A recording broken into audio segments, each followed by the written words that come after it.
they put a lot of men through what they put me through, Yeah. 5% of men would have literally taken their own life.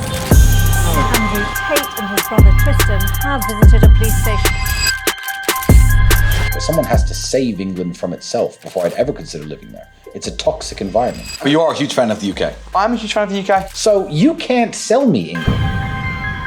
Narrative of, again, immigrants coming to the country, stabbing people. So this isn't a race issue. And I can look at the faces of a lot of the people who do the stabbings and certainly the terrorist attacks, and they are brown and they are black people. Guess who stabbed me? Who? A white person. It doesn't matter if they're... Wow, it's interesting though, isn't it? No, not at all. The fact that a white guy stabbed you, I think that's no offense, I think it's a stupid argument. I'm going to be suing people all the time for the rest of my life. You didn't let me finish my sentence. How far do I want to go on this?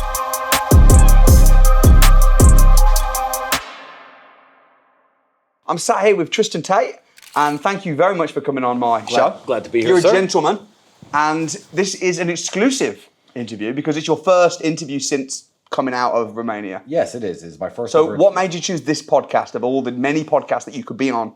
Well, I got asked to do a lot of them when I was in the United States, of course. That's when the podcast requests really come flowing in. And I was trying to chill and live my life and get my work done. And then Andrew did your podcast and he came home and he said, you know what? While we're here, you should really do Samuel's podcast. And I thought, Samuel, good name, kind of like the guy. And I heard about your weight loss journey and, you know, that's inspirational for people. And I think my main thing that I try to do is inspire people. So why not sit down with people like yourself? Oh, I appreciate that. I really do. And you know, yourself and Andrew did massively inspire me to lose a lot of weight. Thank you. And I really appreciate that. And I think a lot of what you talk about, your messaging is fantastic. Some of it is a little bit, you know, controversial, which we can talk about. I'm ready. But yeah, love it. So firstly, tell me what you've been up to. So you went to America. How did you feel when the Florida guy in America was such a jerk to you guys? Well, here's the truth. The media are very powerful, as we know. The legacy media still maintain this grip of power over narratives that control the world. And I wasn't mad, I was disappointed. In the way that if I tell everybody that you are a murderer and you're a serial killer, and I own the BBC and CNN, and I'm George Soros, I own every major news network, and I hammer it home for 2.5 years, so everyone associates you with murderer. They never say your name anymore. They say accused murderer, you know, to Samuel. If you fly into a new country, it's very natural for people to want to protect their own and think, oh, this guy who is a murderer because the news says he's a murderer is flying into our country. Let's open an investigation and keep an eye on him to make sure he doesn't murder anyone. The fact that I'm not a criminal at all is what makes it so offensive that I land in Florida in my own country where I hold a passport, where my father served in the military, where my grandfather fought in World War II for the United States of America. It's very offensive to land there and have a governor and an attorney general say, oh, well, these are bad guys, so we're going to look into them. We're bad guys because why? Because a Romanian prosecutor said I'm a bad guy? Since when does anyone in the United States politics, certainly, trust the word of Romanian prosecutors above their own reputations? Because what's going to happen is in 180 days, they're going to have to close the Florida investigation and say we found nothing on them. So it turns out they didn't do anything bad in Florida, and they're going to look stupid.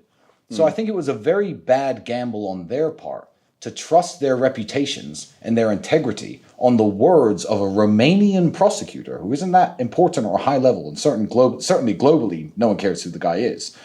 It's disappointing is the word. Very One of the things I've noticed about you, and it's the first time we've ever met today in person, which is great, but from certainly what I've seen on the internet, is that you always seem extremely chill. You don't seem to get stressed. I've heard, even Andrew's told me the stories of when you got put in prison and you were very calm.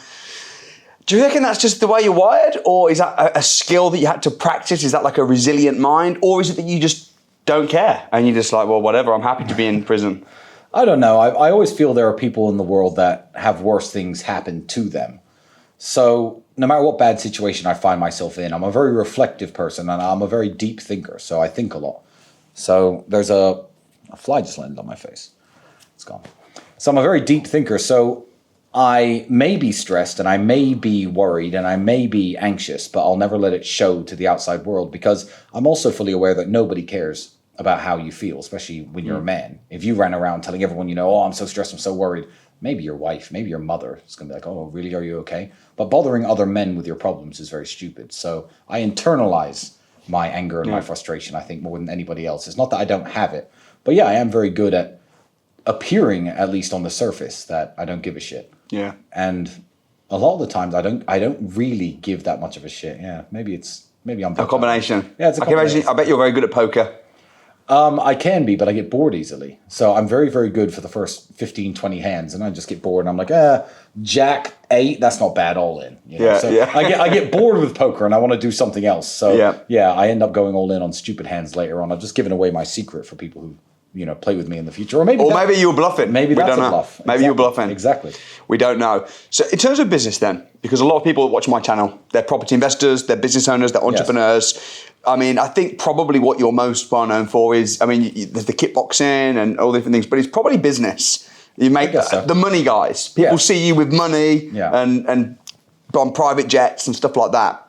So what has been your most lucrative business? I know you've got your casinos, started with your webcams, you've got your Hustlers University and different things. What would you say is the most lucrative business that you've been involved in? Lucrative all depends on where you are at the time. If you're making no money at all and someone gives you a way of making 10 grand a month, that is the most lucrative business that you've ever run, essentially, because you've increased your net worth by infinitesimal amounts. It's incredible. But so as you can literally map out a timeline of my life, and as and when the years have passed, I've always been making more money the next year than the previous year. Yeah. So the most lucrative business I've run in terms of turnover is everything I'm doing now with the online university, university.com and everything else. But that's only because that's where I currently am. I'm not going to take steps back. Yeah. So how much money I've made has pretty much always increased. Besides, the last 2 years, it's fluctuated up and down a little bit for obvious reasons. Yeah. But the most lucrative business I'm in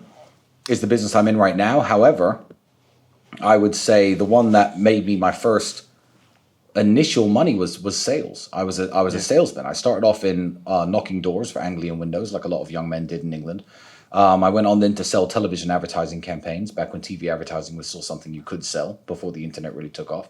Andrew and a partner, another salesman at the company, went off and branched away and started their own company because the owner was squandering all the money, and I was working for them. And I was bringing in, keep in mind, I'm 19 years old. Back in 17 years ago now, and I was bringing in £5,000 to £8,000 every week in sales. Very good sales. So that's the first time I ever felt like I had any money. Yeah. It went downhill a bit after that when television advertising became a lot less popular, and then I came up from there. But that's the first time when I used my debit card for things, but not have to think about how much was on there, which is a very good feeling. Yeah. Now I don't care what I buy, and now everyone knows I'm wealthy because Andrew and I are now at the point beyond pretending. You can rent a Lamborghini and take a picture in Dubai and pretend you're rich, but when you have $6 million cars with your name, inscribed on them, and you're flying around private jets everywhere, you clearly have lots of money. So we're at the point past what people can pretend.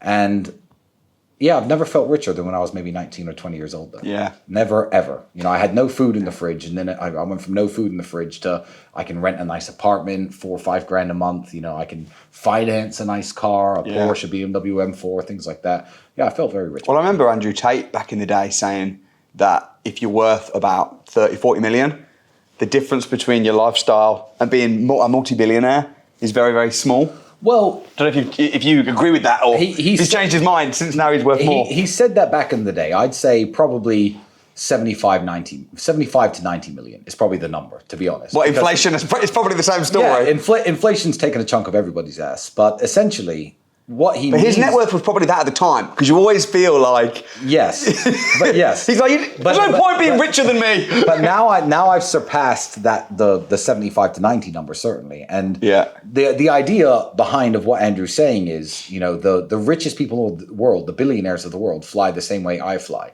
If they wanted to buy the best car they could only buy a car equal to mine. Yeah. There probably are some houses that I couldn't afford. I don't know what the most expensive houses in the world are, but... well, there's ones around here for 150 million. Yeah, I have properties that are very, very expensive. I certainly have more than that worth of property. Yeah. So, I'm glad to hear. How much more money could I spend if I had it? I'm actually, now that I've bought my yacht, I've run out of things to buy. My yacht's ready in 17 months. It's under construction now. Now I've got that. I've run out of things to spend money on. So now it's just, it's setting a high score, I guess. Yeah. And if you were to stop, you probably wouldn't worry about money again. Certainly if it was invested right, which I'm sure it is. But you need purpose. I mean, it's invested right within limits. Right. But Andrew and I are spenders. We've always been the spend what you've got guys. Yeah. And back in the day, people assumed, probably before we were on the internet, when we were kickboxers, people assumed we were richer than we were because we had a secondhand Aston Martin that cost me £60,000 back in the day. But at the time I bought that, I had £61,000 in my bank account. So I looked a lot richer than I was because I was always the spend what you've got guy. We only started investing when it got to the point where there was nothing else to spend money on. Really? So we started buying properties and real estate and a lot of smart things. Yeah. And even now, it's at the point where if I see something that's stupid that I can't really afford, I'll find a way to buy it. So yeah, I could be much richer if I had invested much more of my money. Andrew's got 40 diamond watches. We have 71 cars, maybe 72. I don't even know how many cars we've got. Don't need them, can't count them, don't know, couldn't name them all on a list. So yeah, I make a lot of stupid purchases, but that's my business, and I can do what I want. I earn my own money, and there's something in that though. I think. Yeah. I wouldn't necessarily advise everybody to do that per se, but I think I see a lot of teachings which is the opposite, which is save up, the millionaire next door. Type mentality, where if you work really hard and save up £50 a day, when you're 70, you'll be a multimillionaire. I'm not interested in that. No, I'm not. And I never was. I want to have nice things while I'm young. And I'm still relatively young at 36. Certainly for my net worth, I'm very young. And I like being the guy who turns up. I mean, there's 13 or 14 Bugattis in Dubai. I don't know who drives them, but I've seen them driving around. Usually it's someone much older than myself. Yeah. I like being the 36-year-old guy who shows up in a $5 or $6 million car. Yeah. Or two $6 million cars, one after the other with my brother and I. So I would say money you enjoy wasting is not money wasted. And people always preach against wasting money. It's called, and there's always, broke people who always talk about what they do if they had money. So when I buy something for $5 million, they overlook the fact that I give millions of dollars to charity every year. They overlook this. And they say, oh, that $5 million, you know how many kids you could feed with that? I say, well, I know exactly how many kids you can feed with that because I feed kids in Syria and all across Africa all the time. I'm always doing that. So yes, I do know how many kids I can do with that. Who have you helped today? I always joke with them. I say, okay, well, that's a nice pair of trainers you're wearing. That's $300. You could have just bought a pair of shoes for 20 quid. Yeah. What about the homeless kids in your town, in your city? Why don't you give £280 to them? Why are you wearing those shoes? And I'm like, well, that's different. I'm like, no, it's not. It's your money, and you could spend it the way you like. And I do like to help people, but I also like to have lots and lots of nice things. Yeah. And, people don't like cars. Some people don't like the stuff that I buy. That's perfectly fine, and that's their prerogative. But these are things I like, and I will not be judged for them. Yeah. Well, I think it's an abundance mindset rather than having a poverty mindset. I'll be a millionaire when I'm 70, and I'd never buy a nice car because I could give that to a charity. Well, I can do both. Yeah, exactly. I can be a millionaire when I'm 70 and I'll be a millionaire now. I can drive a nice car and give charity now. Yes. And I think when you're in sales as well, especially, which is the best business on the planet. It's the best skill to have. It is. Yeah. But when you're in sales, if you're spending money, it's forcing you to be more hungry and make money. So there's something in it. Exactly. But you have to be careful of people who try to warn you away from making money and try and scare you away from wealth, because their arguments are always stupid. Their arguments, forget the charity one. One I've heard all the time. I just met your wife and son 5 minutes ago. They'll say stupid things like, oh, I don't need a bunch of money because I've got my wife and my son and I'm perfectly happy because I've got my beautiful family. I'm like, you think rich people don't have beautiful families? You think I don't have beautiful families? You think me and Andrew and you don't have kids and wives and women that we love and people that we care about? I would say that my family relationships are better than almost anyone in the world. Like, I'm doing pretty well. But the arguments they come up with against making money are coping mechanisms for themselves and ways to explain their failures to the people around them. Like, don't worry, kids. Oh, yeah, that Andrew Tate guy's driving around that $5 million car. But you've got me, your dad at home, who loves you both. And he sits there playing video games all day, smoking marijuana, setting a bad example for his kids. That's not love, one. And two, I love my kids too. And my kids probably love me more than that guy's kids love him. So avoid people giving you stupid arguments to not make money, because there is no reason not to do it. Oh, I don't want to live in Dubai. Okay, what do you want to do? Oh, I just want to live in a farm in the forest away from everybody and just grow my own food. Cool, well, that's a $1.6 million investment. So where's your money? Go and do it. I've noticed that you're working a crappy office job in Middlesbrough. Why are you talking about farms? Like, don't tell me what you do if you had money. Why don't you, at least prove yourself? And then I will never... When someone actually is wealthy, I'll take Elon as an example, as the wealthiest man in the world and far wealthier than me. He's like, oh yeah, I don't own a house. And then I'll buy a house. And then someone with no money will be like, well, Elon doesn't own a house. Elon could do what he wants. I could do what I want. You could do what you want. Yeah. It's really stupid. And it is stupid. Yeah. There was a guy actually, I don't know, do you know Simon Squibb? Have you heard of him? No, I No, it's probably for the best. Should I have heard of him? Probably not. Yeah. So he does a whole thing about you shouldn't buy property, and I'm in the property industry, so take it maybe a little bit personal. I bet. But one of his big arguments is Elon Musk doesn't buy houses, and it's like Elon Musk is Elon Musk. He's buying land in Mars. Yeah, exactly. Yeah, he's built different. He's doing things that we can't even think. But the average person, if you look on the Sunday Times rich list, they are investing in property. They are. Come on, don't be ridiculous. No, they should be. And it's an argument to authority. And the problem with arguments to authority is these people always have less authority than I do. So they'll say, well, Elon Musk does this, or Bill Gates does this, or Warren Buffett lives in the same house and drives the same car and invests in the stock market, and you should. I'm like, okay, if you're going to use an argument from authority, as in this guy has more authority, so I should listen to this guy, then why don't you listen to me when I say do X, Y, and Z? Because I have more authority financially and success-wise and fame-wise than you do. Yeah. So, but they use it to criticize others, and it's really hypocritical and embarrassing. If you want to be something, you find someone that's done it already, and that's their opinion. If you don't listen to a fat guy, that's why I listened to you and Andrew when you talked about weight loss and how to get. Andrew was messaging me on WhatsApp saying, eat 1 meal a day, drink black coffee.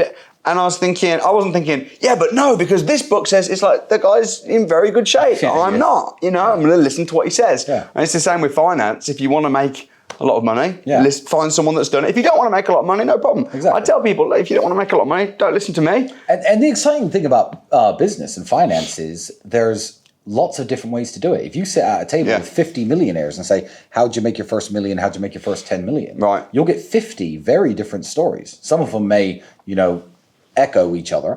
However, you're going to get 50 very unique stories from 50 unique people about ways they did it. Ways that you and I wouldn't even think of. I was sitting with a very wealthy man the other day, and he was just like, I'm working on a big metals deal with which African country was it? I don't know. Maybe Uganda. I'm signing a metals deal with Uganda and the United States. I'm like, metals in Uganda with the United States? I'm like, I can't even fathom how that works. And the guy's richer than I am. But finance is very interesting because you could do it millions of different ways. And every single rich person has a unique story. You can't just copy and paste somebody. What you have to do is you need to adapt the mindset that we all share, because those 50 people, those hypothetical people I explained sitting around this hypothetical table with their different stories, will all have at least some very similar attributes. Yes. And that's what I've noticed. Yeah. They think in a certain way. Philosophies. Yes, exactly. They don't oversleep. They don't sleep all day till 2 a.m. They don't waste time doing stupid things. You know? So by all means copy the mindset, but then apply it to what you want to do and what you think you'll be good at. If you won't spend £1 to come and spend a day with someone for £1 who's made tens and tens of millions of pounds from scratch, then you don't deserve to be rich. So I'm giving you a challenge right now. I am giving a day up of my time, and I'm inviting you to come and spend a full day with me for £1. And if you don't live anywhere near me, because I live in the UK, so I'm going to be doing multiple dates, I'm going to be touring across the UK, you can tune in over Zoom and do the virtual version. So there's absolutely no excuses. I'm going to show you how to make money from scratch, how to invest, how to protect your assets, and ultimately predict what's going to happen in the future, prepare for it, and get cash right now. You need to be making fast cash right now. That's what I'm going to be showing you all day. And guess what? It's not thousands of pounds. It's £1. Just to show you got a tiny bit of skin in the game. SamuelLeeds.com. Get your £1 tickets. Link in bio. There is no excuses. Wherever you are in the world, come or tune in virtually. I'll see you there. Back to the video. I'm very curious to know a little bit about your business structure with Andrew. Sure. Because it looks like you guys very much, you're kind of interlinked. Your business partners, your brothers, you share money, extremely close, which we've seen.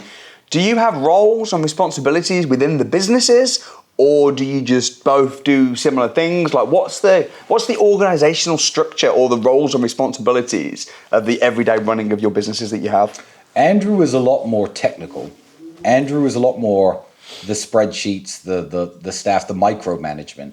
And I'm more if Andrew gives me a big project to be in charge of and says, make sure this happens, then I have to manage, I guess, some of the larger things. But Andrew's role is arguably much more important because, I won't notice certain things. If our payment processor increases our payment processing fees by 0.2% and, tens of thousands of dollars are going missing, he'll notice and I won't notice.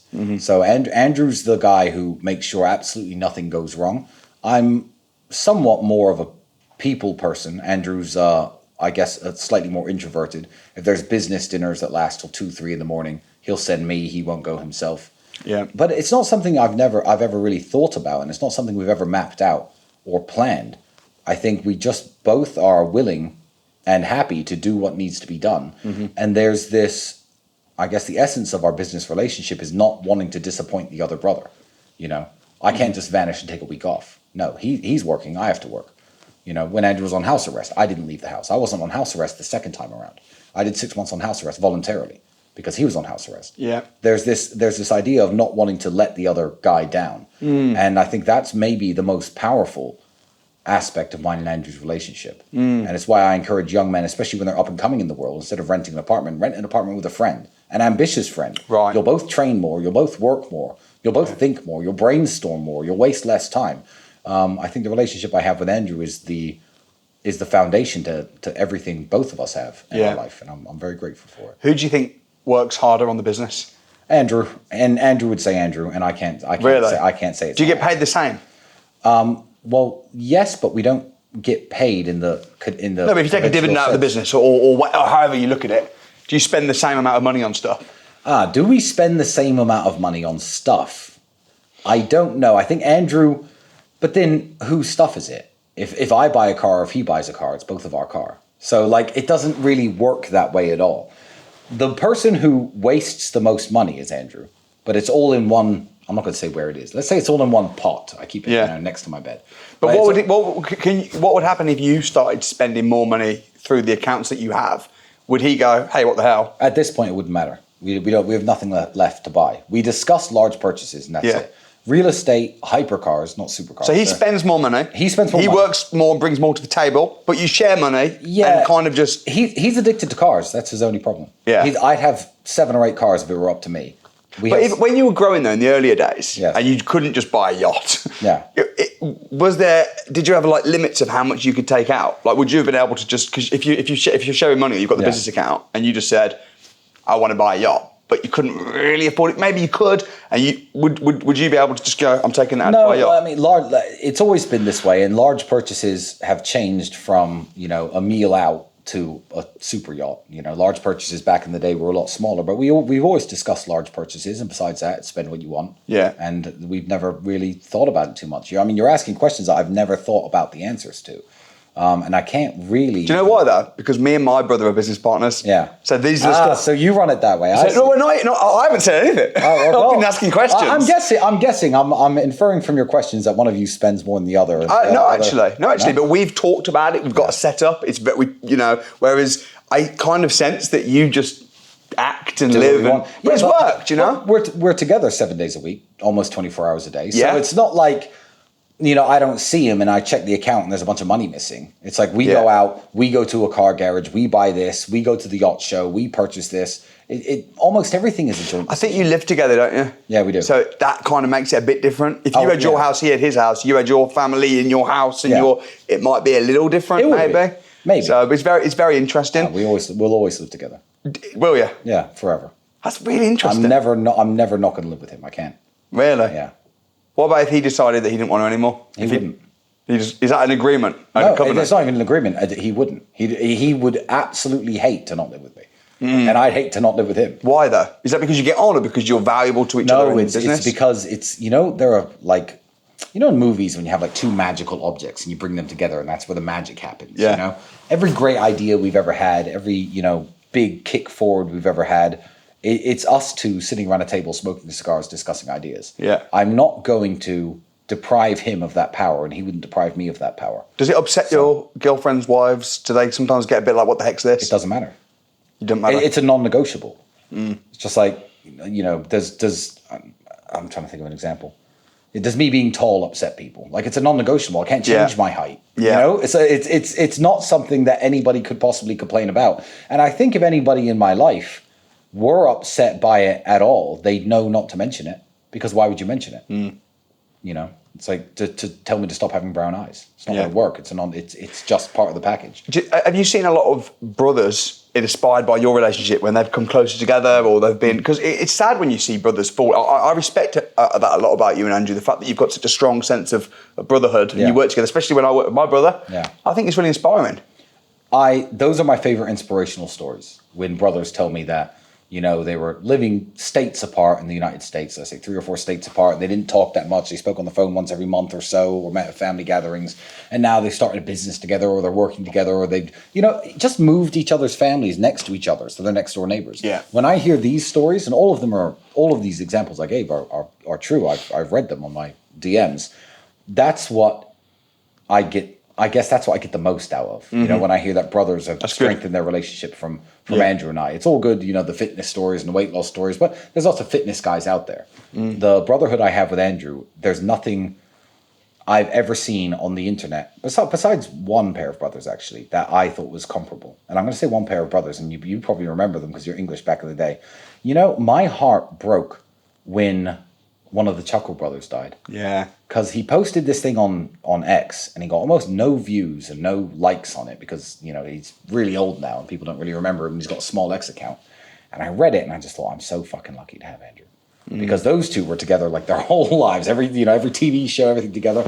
But besides me and Andrew, what other brothers are there out there as famous for their relationship as Andrew and I? So yes, there are other fitness guys. Yes, there are other money guys. But that's something that I think is quite unique to us. So when I hear those stories, that's what really makes me happy. How do you feel when you see news articles, even yesterday, when I dropped my podcast with Andrew? Yeah. The BBC dropped their own little video. BBC. Saying Andrew Tate pulled a gun on a woman's face, allegedly. Allegedly. So, you know, it's like, how long are they going to keep this up? First, First, we're misogynists. Then, for misogyny, homophobia, and racism, they tie into one big package. So when Andrew and I first started coming about, they said we're misogynistic, homophobic, and racist because they found a clip of me and my friends making racist jokes to each other, which all good friends do. And they dropped the racist very quickly because they had no idea that my father was a black man. So they were like, okay, well, he's not racist. Let's get rid of that. He's a misogynist. That's what it started as. Andrew Tate's a misogynist. Then the criminal accusations came. Andrew Tate's a human trafficker. Okay, well, I'm a human trafficker. Interesting. That was thrown out, by the way, in December 19th of last year. I'm going to make this clear because I say it on every podcast and no one covers it. The news didn't cover this. On December 19th last year, a judge threw the case out and said there's insufficient evidence to even have a trial about this. So that's what happened last year. That's one of the reasons I'm free today. That's one of the reasons I'm free. Everyone's like, well, why are they free? Well, because there wasn't enough evidence after 2.5 years of investigation for a judge to even think it was worthy of a trial. So then I was a human trafficker. Then I was a rapist. Now Andrew's gangs of London pulling guns on girls' heads and stuff 15 years ago, allegedly. I don't know where you'd get a gun in England 15 years ago. I was working as a telephone salesman. I don't know why Andrew would have had a gun. I don't know what they're going to come up with next. He told me it was a water gun. It may have been. I mean, I don't know if he's ever pointed a water gun at somebody. Probably. But he's certainly never owned a firearm illegally. And in the United Kingdom, you can't own a firearm legally. So he's certainly never owned a firearm.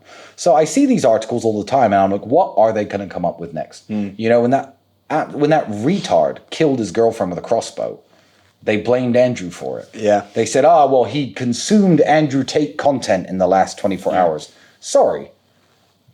How many people? Maybe 100 million people consumed Andrew Tate content in the last 24 hours. 100 million, if you check their laptops, have consumed Andrew Tate content in the last 24 hours. How many of them commit a crime the same day?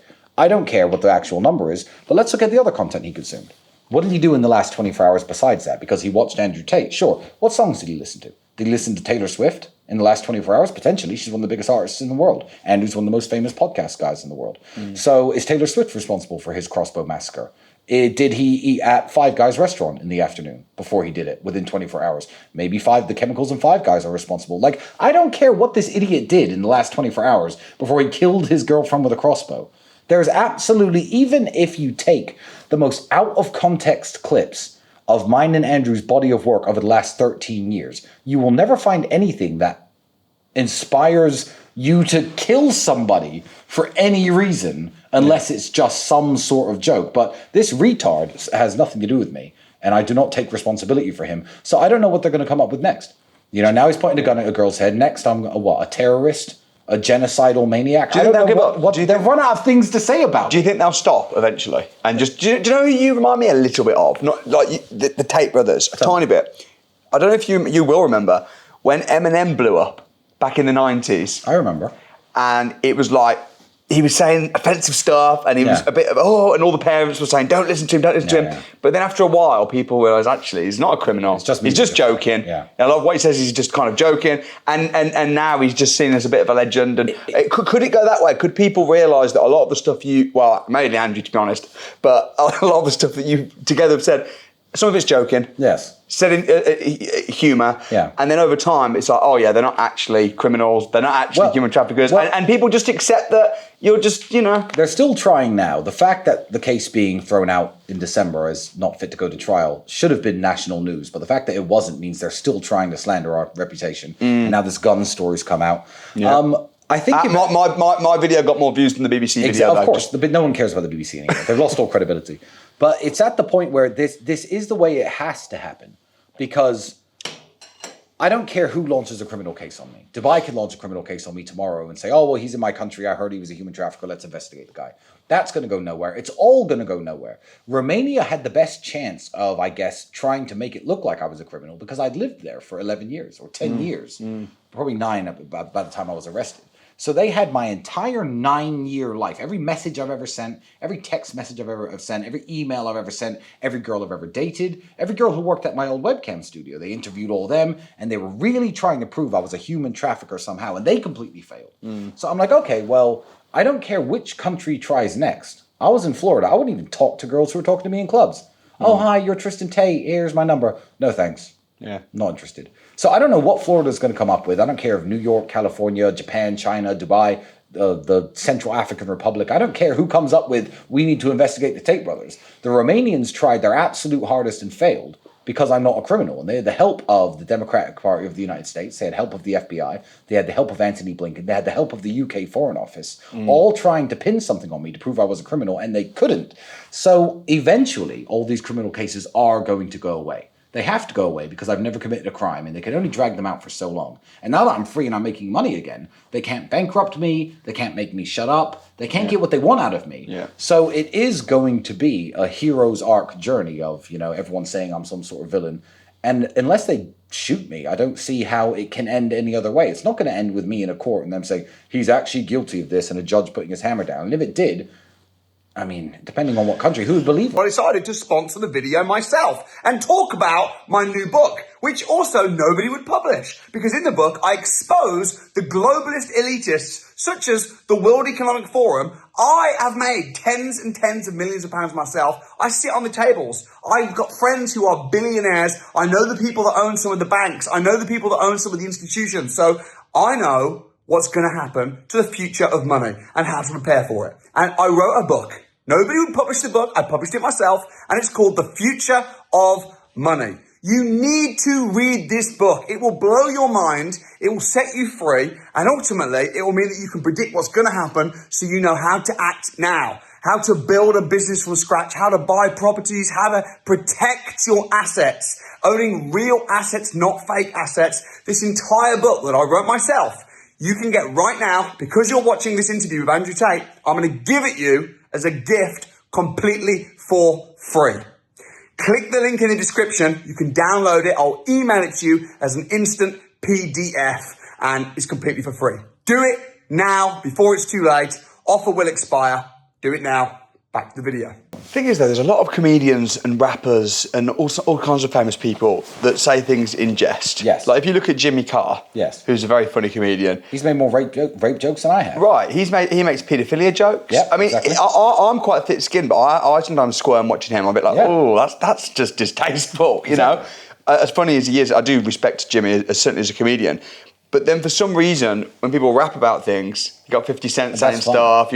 It's all fine. Even though, like 50 Cent, when he says he got shot 2 weeks later, I got admitting to murder, and people just go, it's just a song. Jimmy Carr, it's just a comedy show. Yeah. But for some reason, Tate speech. Everything we say is serious. It is. You have to take Right, it as gospel. but why is that? We mean everything Why? we say. Why? No, it's because they want to attack us, and the media want to slander us and tell us that we're bad guys. Because Could you just change your profile to Tristan Tate, comedian? Now you're a comedian. check my ex profile right now? What does it? No. What does it say? What does it say? Check the bio. What does it say? I want to look at it. So Tate the Talisman on X. Check what it says. Oh, I've already thought of this idea. You think I haven't thought of that? I'm a chess player. I think strategically. Go on it. Because I was sick of people using my tweets. Kickboxer, father, businessman, comedy genius, brother of Gorbachev. My goodness! When did you do that? About a year ago. About 1 year ago. I never noticed that. Yeah. You're ahead of the game. Yeah, but Luke 23:34. What does that say? It's a Bible verse. Do you remember what it says? Forgive them, Father, for they know not what they do. Why did you put that on there? Because I'm happy to forgive my enemies, because I understand who gives them instructions and who's telling them to do this and who's... I mean, the effects they've had on my life. I'm lucky I'm a very strong-minded person, and I make no jokes about this. It's a very serious thing. If they put a lot of men through what they put me through, 5% of men would have literally taken their own lives. More than that. This is serious. Yeah. What I've been through is serious. I've had bricks thrown through my children's windows. Like, I mean, I have a daughter that when this certainly first started, all of her friends in the neighborhood, the parents banned her from talking to her. I had to buy her a dog, took all my daughter's friends away. She was crying every day that she couldn't go out and play with the other kids because every time she went out, the other kids would hide into their houses. It's what they've done to me is sick, and it's really reverberated throughout my life. Like, hey, yeah, I'm a tough guy. I can take it. But, when it starts affecting your kids, my mother had a heart attack a week after the BBC were hammering on her window trying to get her out to come and make comments. A week later, she had a heart attack and almost died. And I was in Romania. She had to have life-saving stent graft surgery. The effects that this has had on my life have been brutal, but I put that there to remind myself not to harbor hate for my persecutors, because what they want to do is to turn me into a hateful person. Because hateful people, let's say, I'm not even going to talk about myself because I don't want this to sound too like I've thought about this, because I haven't. But let's say you take a innocent man who's done nothing wrong and you say, oh, he grabbed a girl's ass at his job, for example, right? And he's a good guy. He's worked his job. The girl's just lying about him, okay? Yeah. Well, what's going to happen? Everyone's going to believe the girl. She's going to cry to the HR department. First of all, there's going to be an investigation. Then he's probably going to get fired. Then he's probably going to get arrested. He's going to get charged with a sexual misdemeanor of some sort. He's going to be put on some sort of sexual registry list. His wife's going to leave him. He's going to lose his house. He's going to lose everything. And let's say one day he says, you know what, fuck it, and walks into the office building and just shoots everyone, right? That's because they got to him and they turned him into a hateful person. Now, I haven't thought of levels of revenge like this. This is a hypothetical situation. But I'm fully aware that this is what they want to do. Because the moment that guy shoots up the office building, they're like, oh, yeah, he was a molesting, sexual abusing psychopath. And look, he shot up his office building. When really he was just a good guy who was pushed to the edge. So I will not let them push me to the edge. So I have that Bible verse in my bio. So every time I open my phone and every time I open X, I'm reminded of it. And I think, you know what? Let these people do what they're doing and let them write words on their little bits of paper and file them around and stamp them unknowingly, trying to ruin my life and causing situations where my kids get death threats and people are making pornography images with my daughter's face, photoshopped onto it. She's 3, by the way, and emailing it around to everyone I know. I'm just disgusting. Yeah, but this is all coming from the fact that people are in their offices doing bits of paper thinking, oh, maybe I'll get a promotion if I can find that this guy's a criminal. And I'm like, they don't really know what they're doing. Right. That's why I put that there. They don't understand the effects of what they are doing. And I'm sure these people know that I'm not a human trafficker because I'm not going to get into the case, but it's fucking ridiculous. I had a girl actually crying to me a year and a half ago. She lost her job. Not a year and a half ago. Yeah, no. When was this? Maybe half a year ago, when I was first allowed to talk to her again. She calls me up and says, Tristan, I need to talk to you. She comes to my house. She goes, Tristan, can I have some money and borrow some money? I said, why do you want to borrow some money? She goes, I've lost my job. No one in my town talks to me anymore. Everyone hates me. Everyone thinks I'm a prostitute or something. I said, why? Because the police in Romania labeled her, just because she used to date me, as a victim of human trafficking. And if you label a girl a victim of human trafficking, if I say your sister was a victim of human trafficking, you believe she was sexually assaulted, raped, prostituted, drug addict, you assume all these things about her. The girls who are named as victims in my file, their lives have been ruined. Not by me, by the authorities trying to prove I'm a bad guy. I took a holiday to Spain with this girl. That was why they put her on the list of victims. And she was speaking to me, and she still does to this day, saying, these people have ruined my life and my reputation. They've completely destroyed my life. So she is now a victim, but not a victim of me. So yeah, they know not what they do. Yeah. They're not fully aware of the repercussions of their own actions. And I wish it was just me. I wish I could suffer 10 times more and nobody around me, including my brother and I come as a package. I guess they're going to get him. But I'd suffer 10 times more happily for everyone else to be fine and for them to leave everybody else the fuck alone. But they don't. Do you forgive them? Most of them, but just because I forgive them doesn't mean that they won't pay for what they've done. Right. That's justice. There's a difference between justice and revenge. Exactly. So you're suing people right now, right? You're suing the BBC. I'm suing a lot of people for a lot of reasons. Are you suing the BBC? I will be suing the BBC. Do you think you'll win? I think they'll settle. I think they'll have to settle with me because the amount of... It's not about what they've said and what they haven't said, because I did get arrested, they covered the story. I did get accused of X, Y, and Z, and they covered the story.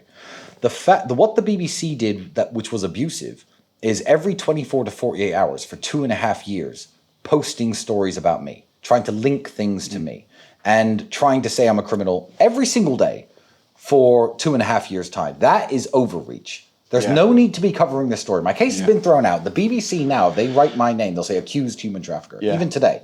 So it's true. Yes, but they're a arm of the British government. They're funded by the British taxpayer. And what they've done to me, a British citizen, by saying this all the time, you could just let me win my case, which I did. Well, almost. It was thrown out. Yeah, well, it was thrown out. The Romanian system's complicated. It's still now ongoing because they can investigate it some more, but there's nothing else to even put on their stupid bits of paper. But essentially, the BBC are, Hugh Edwards worked for the BBC, and he is a pedophile, and he was buying child porn.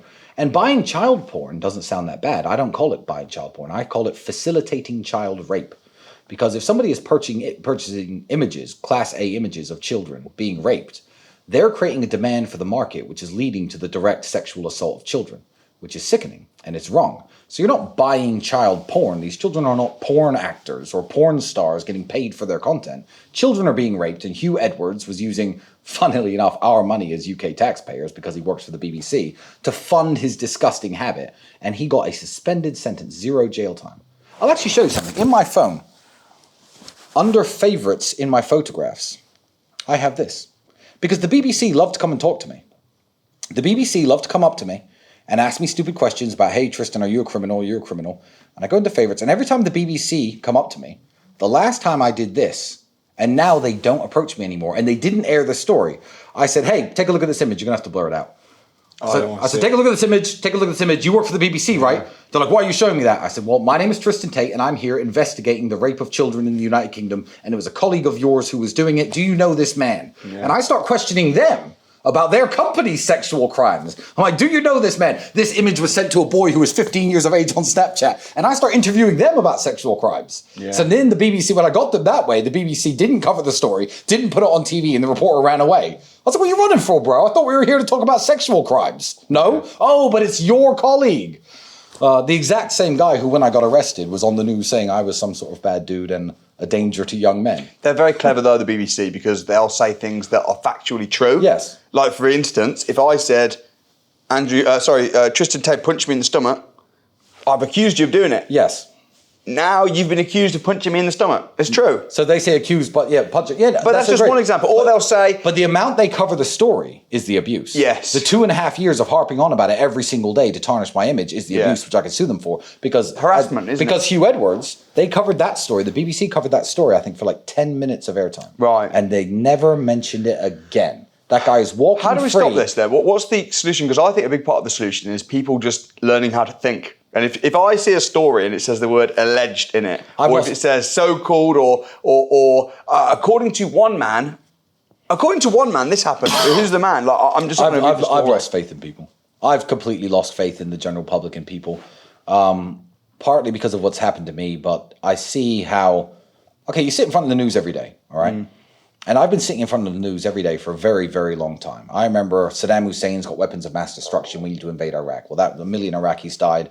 how many English and American service people died for no reason. There were no weapons of mass destruction. They just stole all of his gold. Libya's run by a corrupt dictator, Muammar Gaddafi. You have to get rid of him. Turns out he wasn't a bad guy. Oh, COVID, there's a deadly virus that's going to kill everybody. You have to be locked in your houses. Well, it turns out that was crap. But there was a safe, effective vaccine for it. Well, it turns out that was crap. Oh, well, the Ukraine war, Putin's just a psycho, invaded Ukraine for no reason. Now people are waking up and being like, that was crap. And I've been watching the news for years, watching everything they've ever said turn to shit.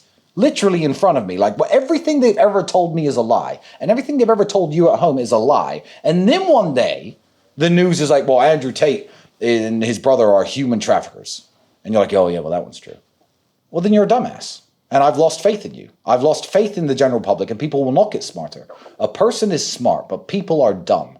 And the mob mentality, where they get online and attack Andrew and I, is embarrassing. I'm like, don't these people have something better to do with their time? Because when I walk out on the streets, on the way here, I was asked for photos by people just in the hallway. People mob me and Andrew. They love us. Women, kids, family men, everyone's coming up to us asking us for pictures. Everyone famous who I meet adores me. Everyone seems to like me. This impression that Andrew and I are hated somehow is whipped up and manufactured by the media. That's what it is, because I've never had a negative interaction with anybody in my life. Yeah. Everybody seems to like me. Everyone wants to shake my hand, take a picture.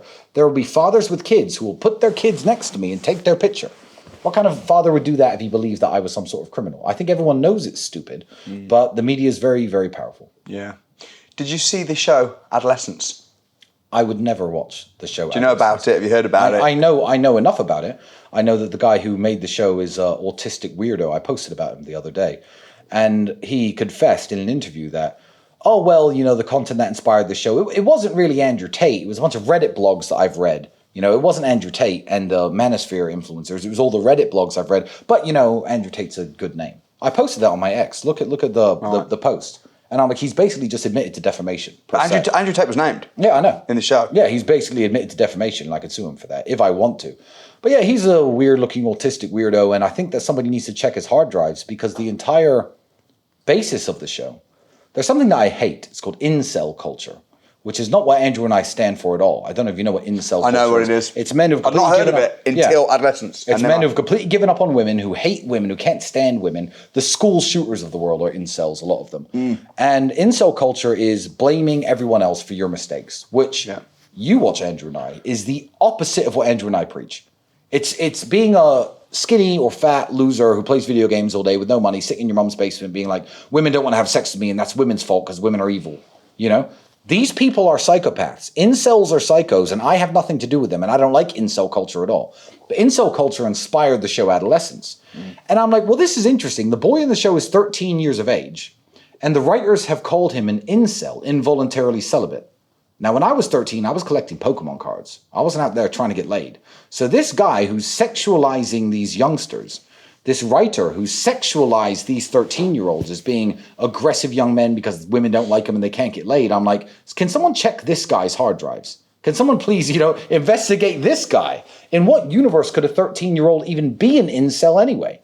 All 13-year-olds should be celibate by default in every country on earth. How is a 13-year-old an incel? And then they try and blame me for incel culture when everything I say is the opposite of incel culture. Why?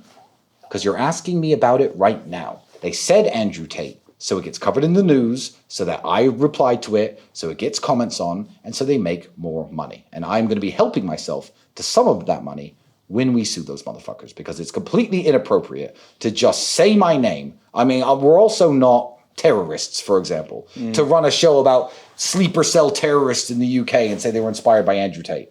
That would just be, I could definitely sue them. You're telling me I can't sue this guy? Bet I can. Bet I win. So you plan to sue the makers of Adolescence? I've got a lot of people to sue. My people to sue list is very, very long. And, I've got probably, a good 10, 15 more years of this. I'm going to be suing people all the time for the rest of my life. Even if it just bankrupts them and I don't even win any money, it'll just be funny. It's very difficult, very expensive. Not necessarily a problem for you, but to sue people for defamation. And I've done it, and I've taken people to court, and I've pressed charges against people, and we've won cases, and people have got criminal records and stuff over it. But it's an extremely laborious and expensive can be process to do that. Yeah, but it's going to be funny. I'll enjoy it. It's worth it. Yeah, It is worth working it. out is laborious, but I enjoy the results. Yeah. So it's just another thing that I think I have to do. Do you think you're better at sales or marketing? Sales. Really? I think sales is my strength. Andrew's the marketing genius. Interesting. Yeah. And you learn that from selling, from having to make a living. Yeah, from having to make a living. Literally, if I didn't sell, I didn't eat. So what makes you a good salesperson? Or what makes one a good salesperson? What makes one? Because me, and people know me, I'm too well known now. I couldn't pull off face-to-face sales. But I think... you can sell through a video. You could do a video and sell one on many. Well, yes, I could. But it's all about having faith in the product that you sell, I think. When I used to sell TV advertising campaigns, everybody wanted to be on TV. They got to see their advert on TV. They used to get their families around and turn on the channel at the right time. And they got what they paid for. I think that the first thing is make sure you're not selling crap and make sure that you're selling a product that you have faith in. Even now, when Andrew and I push university.com and the real world, that school, the main way I sell it now, because there's no point in me going online saying, I've made the best product ever. I do interviews with students every week. I do 10 interviews a day and just random people from all over the world telling me their success stories. Yeah. And I just listen to them. So they do the sales for me. But yeah, have a product you believe in and don't sell something that you wouldn't want yourself if you had enough money, and that's the first step before you get to all the other hundreds of steps. Be confident, present yourself well, learn how to speak properly. A lot of people don't know how to speak properly. They think they do. They speak one language and they speak it badly. Learn how to speak properly. Learn how to, build a rapport with the people that you're sitting across from. If you sit me with like an old millionaire from Monaco, you sit me with a guy from Luton from the streets, like I can build a rapport with basically anyone I come into contact with. It's very rare for me unless they're Chinese or Japanese or that I sit across with somebody and can't establish some type of commonality with them. So that's very important in sales as well, but again, it depends what you're selling. You're seen as a bit of a gent, aren't you? People say you're a gentleman, and sometimes. So what would you say defines a gentleman? Would you describe yourself as a gent? I don't know. Yeah, I guess so. I'm a bit old school. I'm a bit old school. Depends on what context that we're talking about. Depends if you're talking about dating, women, business, just generally. What does it mean to you to be a gentleman? I see people all the time in the comments. Tristan's a gent. He's a gentleman. To make sure that everybody you come into contact with leaves with a positive experience, I think I think that's the basis of being a good person. Yeah. But if you do that throughout your life, people will call you a gentleman. I guess that's what it means. But I've never described myself as one. So, and I've never thought of myself as one. So you're saying it to me now. I'm trying to think, well, why am I one? I don't really think I am. It's a perception that other people have put onto me. And if everyone in the world calls you a gentleman, then I guess you are. Because if everyone in the world calls you a bellend, you're a bellend, Like, you must be. If everyone you come into contact with is like, oh, this guy's a bellend. For all of you at home. Unless it's just because it's in the press. Yeah. Well, unless it's in the press. Yeah, that's true. Yeah. That's true. But that's the point. But if everyone you ever meet says you're unpleasant, then you are an unpleasant person because people's perception matters. So the fact that you're telling me that people see me as a gentleman, then I guess I think people do, definitely. I guess I am. Couple of topics I want to talk about with you. We may agree, we may disagree. Sure. So I know you own a lot of property, which is great because I'm massively into property as well. Yep. So respect for that. And I believe Andrew said that you bought some stuff over here as well in Dubai, which have performed really well. And also UK. I want to get into the UK because I know you aren't a big fan of the UK. No, I'm not. But then they actually make Netflix series and blame Andrew on all the stabbings, despite the fact that all the stabbings are caused by, the fact that they're not funding schools and youth programs properly, and the fact that they let immigrants in who are unchecked and some of them are criminals. They actually make Netflix series about Andrew. I don't like the UK. The BBC once called me a human trafficker. I'm not a fan of England. Yeah, but also, you say you're not going to go back, but then we've got Bruv Party, bro. So... Oh, no. The thing is, that's when I would go. When I say I'm not going to go back... You mean just to live there under normal circumstances? I'd never go and live there. Yeah, I am going to go back. I've heard that England have some criminal case on me. I'm going to fly my ass in there and knock on the door to Bedfordshire Police, say, what do you idiots want? After I've won everything else. Fuck them. I'm going to go back to England. I'm an English person. I'm going to go back to my home country. And I'm not going to let propaganda or corrupt police officers trying to make a name for themselves or politicians who want to say my name in Parliament because they know it will go viral on X. It's their only chance to ever go viral. I'm not going to let those people scare me away from my birthright, which is the fact that I can travel in and out of the United Kingdom as and when I like as a British man.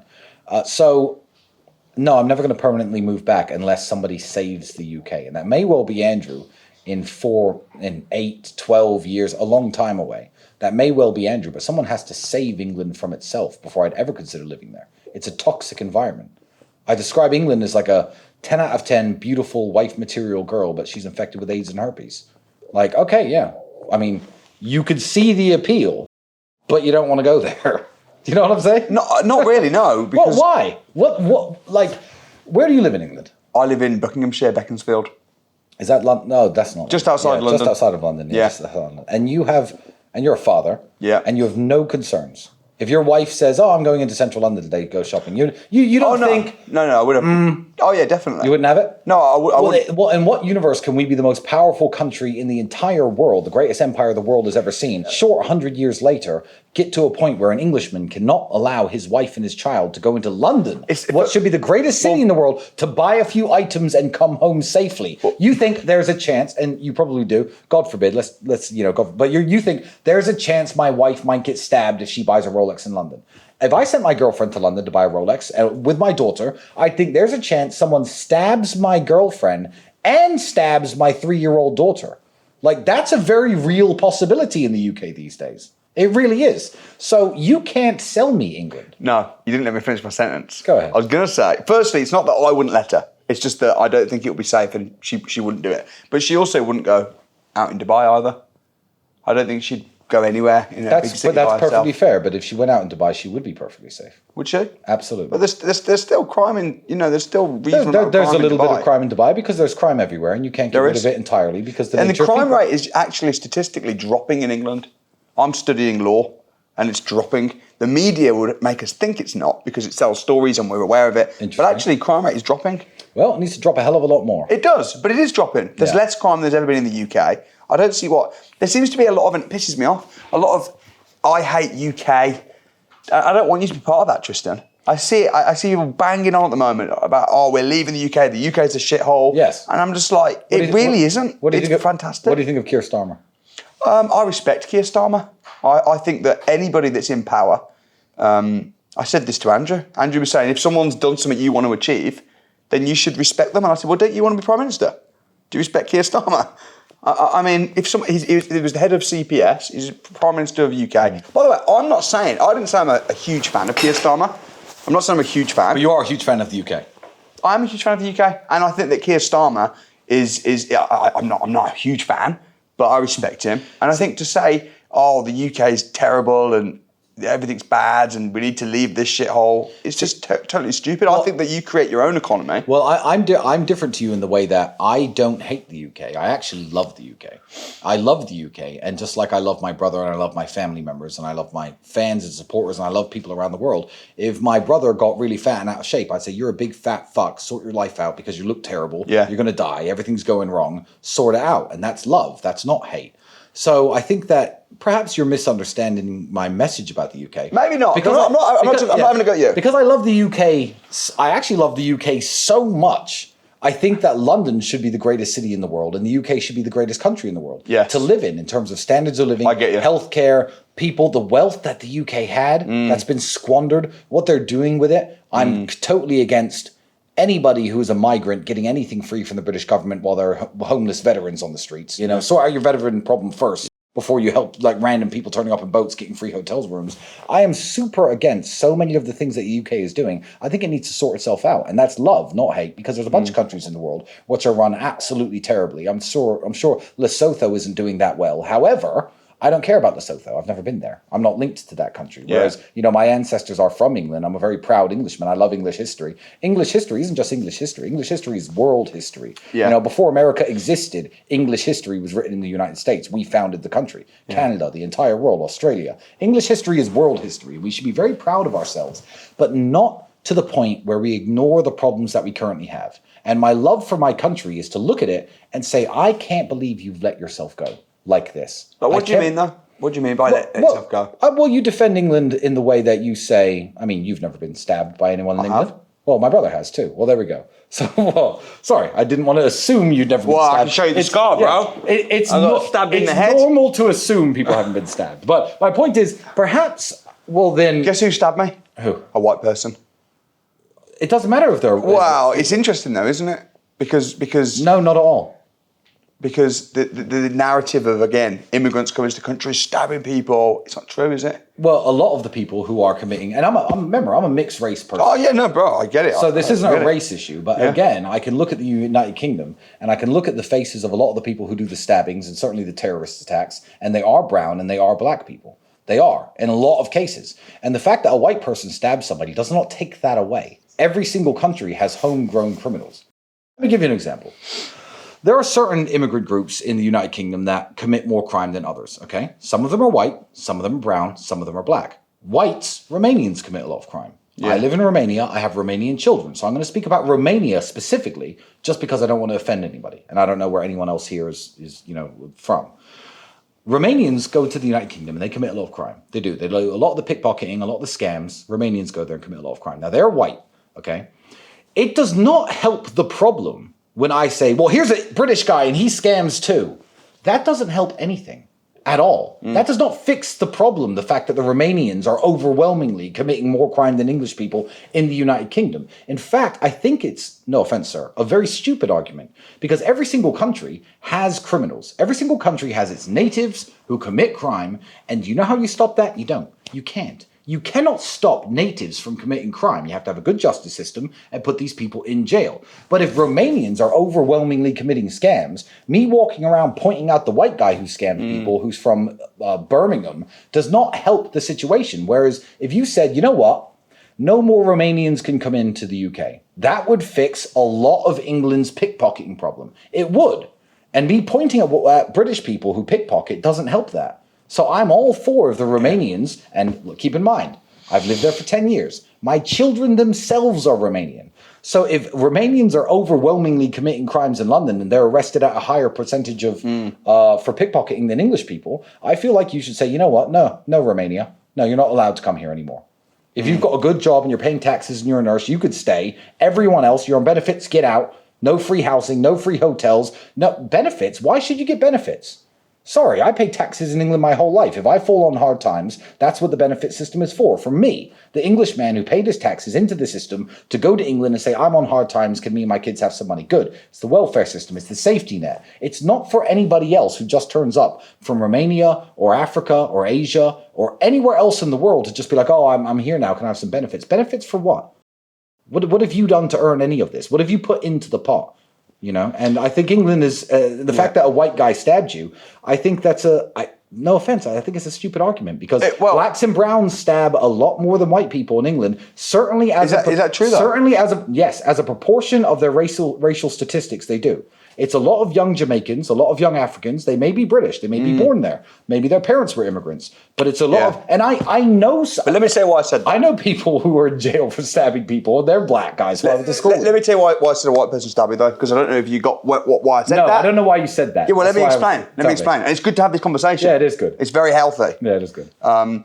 What slightly irritates me, and I'd love to get your opinion on it, is when people act like, oh, these immigrants coming into England, making it terrible. It irritates me, and I'm actually a fan of people coming into the country. Number one, it's very difficult to come into England. My wife is an immigrant, and it's not like, oh, they'll just let anybody in and you can come and take benefits. I know a lot of immigrants firsthand that have come in. It's very difficult, and they have to be earning so much a year. I've got a friend who just came in, and he had to be earning £38,000 a year. He had to give money up front to the NHS. Yeah, it's very difficult. It's very strict. Illegal immigrants, of course. Everybody. There we go. I was going to say, it's very difficult to come in legally. Yeah. So to come in legally, it's very difficult. And I think that a lot of people that I know personally who are doing really well, adding value to the economy, setting up businesses, they're immigrants. And this narrative of people are coming in. Also, you know, people say, oh, the Polish people that can barely speak English, they're taking our jobs. I'm like, if Polish people that can barely speak English are coming here taking your jobs, then you're shit. Get better. Yeah. Well, do better. I agree with you there. I do agree with you there. I am all for, because I know Andrew and I have preached a lot about illegal immigration, and it's always illegal immigration, by the way. I've never. I don't think anybody. I don't think anyone could argue with you on that. That's bad. Because by the way, you can research me all you like. I've never criticized legal immigration. Ever. Because I myself am a legal immigrant. Right. To Romania, to Dubai. I have residences in other countries. I myself am a legal immigrant. Yeah. I don't ask for a handout. I don't show up at the country with my hands out, ask for food or housing. I pay my own way. I pay my taxes, and I'm a legal immigrant. I've never once criticized legal immigration. Illegal immigration, to me, is the problem. And also this idea that, how far do I want to go on this? How much do I want to talk about immigration? This is a very interesting argument. I don't like the idea of immigration, legal or otherwise, washing out the culture of any country. Now, I'm talking about England specifically, British culture. You mean white people? Yes, well, English people are white people. British people are white people. And as a half black man, if I, it's not about white or black. You can be a British citizen, certainly. My friends who are just downstairs right now, Nigel and Marcel, good friends of mine. Their parents came across from Jamaica. They are British by passport, etc. But British people are white people. They're white people from England because Chinese people are Chinese people from China, and Nigerian people are Nigerians from Nigeria. That's the way that the world works, and different people, developed in their own countries, and that's what they look like. I don't mean white people necessarily, because lots of my friends, like the two I just mentioned, are very British. I mean British culture. I mean the way we speak. I mean the way that we dress. I mean, having Union flags hanging in the streets. I mean, double-decker buses. I mean, going to the pub on a Sunday. The fact that this is eroded by legal immigration upsets me too, because I don't think a lot of other countries in the world would stand for it. And Romania certainly would not stand for it. It really upsets Romanians, and Romanians are very anti-immigration. And I always try to, I don't know if you've ever noticed this, I always try to bring arguments personally to myself, so I'm never attacking anybody else. So my friend, Marcel, his parents were Jamaican and they moved to England. And I was like, Marcel, are you British or Jamaican? He goes, I don't know. I said, I mean, you're a British citizen and you speak English and whatever, but you're not as British as the white British people. And as a mixed race person, this is where my argument came from. Hear me out, because I know this offends a lot of people and I don't want to get your podcast in trouble. So like with every other argument, I bring it home to myself so I can make my point and then we can apply it elsewhere, because I don't want to talk about anybody else. I have a daughter who was born in Romania. Yes, her mother is English. Yeah. I'm English and American. Now, that daughter of mine who was born in Romania, is she a Romanian?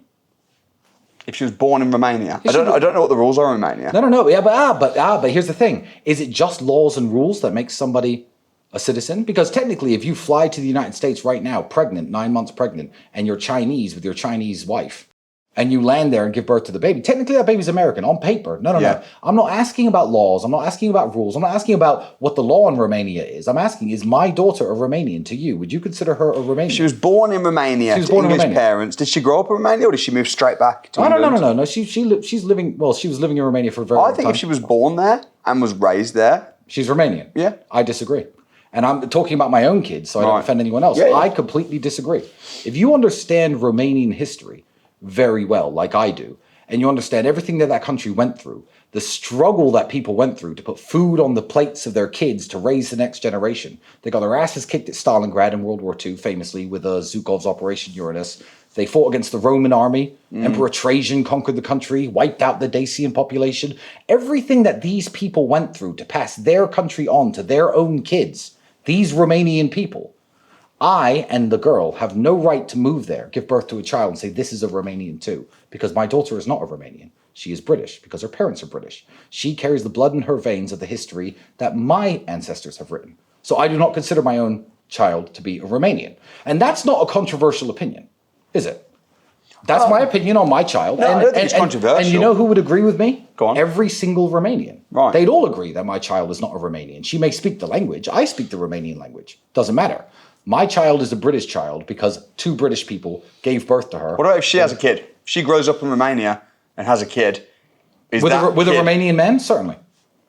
Certainly, with a Romanian man, then the Romanian blood is flowing through that child's veins. Yeah. And this is a topic that we can sit here and debate, and it's actually very interesting. And when we're talking about my child, we're offending absolutely nobody. Yeah. But then you go to Ireland or Germany, and you say two people from Syria who moved there 9 years ago gave birth to a kid 6 years ago. It's now 6 years old. It's living in Germany. Are they German? Now, you have to say yes. Talking about Ireland, are they Irish? You have to say yes. The two same Afghan people, let's say they gave birth in Germany, you have to say their kid is German. France, you have to say their kid is French. Ireland, you have to say their kid is Irish.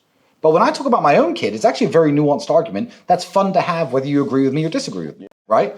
But the moment we talk about England and say, well, these two people came over from, I don't know, Mongolia 20 years ago, and they have an 18-year-old kid who speaks English and has a British passport, is that person British? I would say yes, but they're not as British as the white British. They're not as British. No, they're not. I'm not as British as the white British. My father was a black American man. And you have an American accent, so it makes you a bit less British. Well, I'm not as British as you are. I don't think that's controversial. Yeah, no, I really don't think so. it is. I don't think so. And I think that where I can probably agree with maybe where you're coming from, not that I know exactly where you're coming from, is you know, if people get offended by the English flag in England, that's ridiculous. Well, exactly. Being patriotic and being proud of your country and proud of your... I'm proud to be a white, straight, British Christian man. Exactly. And that should be completely non-offensive to say. So I'm very with you there. Where I get a little bit irritated, though, is people that get upset with people coming into the country, that are coming in, adding value, being doctors. It's great, and I think it can cause a little bit of division and almost hatred against immigrants. It's not us and them. I'm all about multiculturalism, collaboration. Do you know what I mean? That's my heart. See, I hate multiculturalism. So how can you hate multiculturalism? You must eat all these different foods and flavours. I mean, that blows my mind. I actually can't stand multiculturalism at all. I think if you come to England, fine, make your own food. Let's do it. Food is a non-issue. Right. But if you walk around the streets of London, I think you should be speaking English. I think that you should adhere to the customs of the country you live in. There's a saying that I like. You know, I think maybe was it Donald Trump who said it, or was it maybe Tom Homan. It's love the country you live in, or live in the country you love. And multiculturalism, I think, is very divisional, and I think it divides people. And you see, the funny thing about immigration is this. Immigration in England was fantastic, and it worked perfectly. It really did. It worked amazingly in the 1940s and 50s and 60s and 70s. You had Pakistanis, Indians, Jamaicans all coming over.